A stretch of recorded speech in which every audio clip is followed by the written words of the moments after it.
Well, most of the country has ended indoor mask mandates. Children can now go to school without face coverings, but that's not the case in New York City for those kiddos under 5. It was supposed to be over this week, but the city changed course on Friday. Now, the mayor was confronted about the decision to mask up toddlers 2 to 4 yesterday. Watch this. What is the irreparable harm to children aged 2 to 4 taking off their masks, just as they do in Long Island, just as they do in Westchester? When will you unmask our toddlers? We're going to pivot and shift as COVID is pivoting and shifting. There's a new variant. The numbers are increasing. We're going to move at the right pace, and that's the role I must do.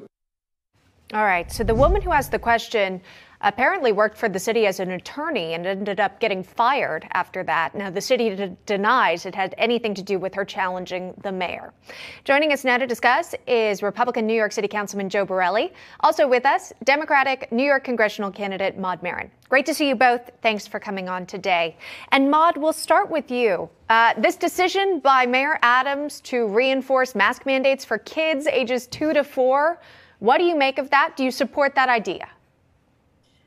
Sorry, could you repeat that? Sure. Do you agree with Mayor Adams' call to mask up kids ages 2 to 4?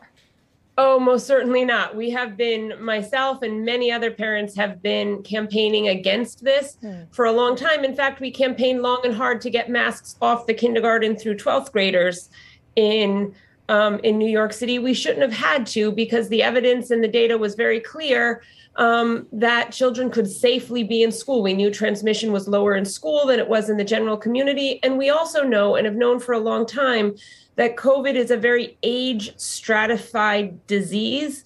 Older people are at much greater risk. In fact, older vaccinated people are at a greater risk than unvaccinated children.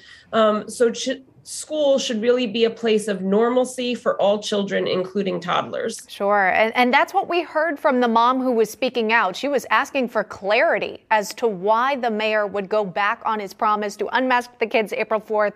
And then, of course, they're still back on. And Joe, when we hear Maud talking about this, I can't help but notice the D behind her name, the R behind yours.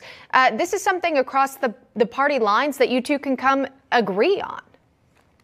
Yeah, and we're seeing this across New York City. As you know, our city is diverse, and it's wonderful because such. And it turns out that parents of every political stripe and every background want their kids in a safe environment, but that one that also doesn't include masking or vaccine mandates or any restrictions that impede their education. You left out one good point also.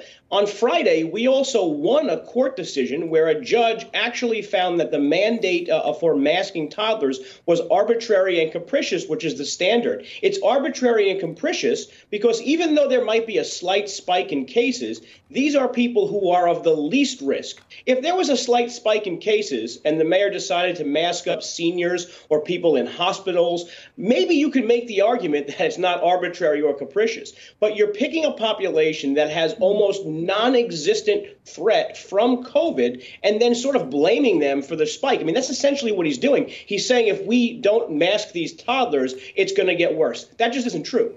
And realistically, I mean, we know how active young kids are. Do they keep the masks on all day long?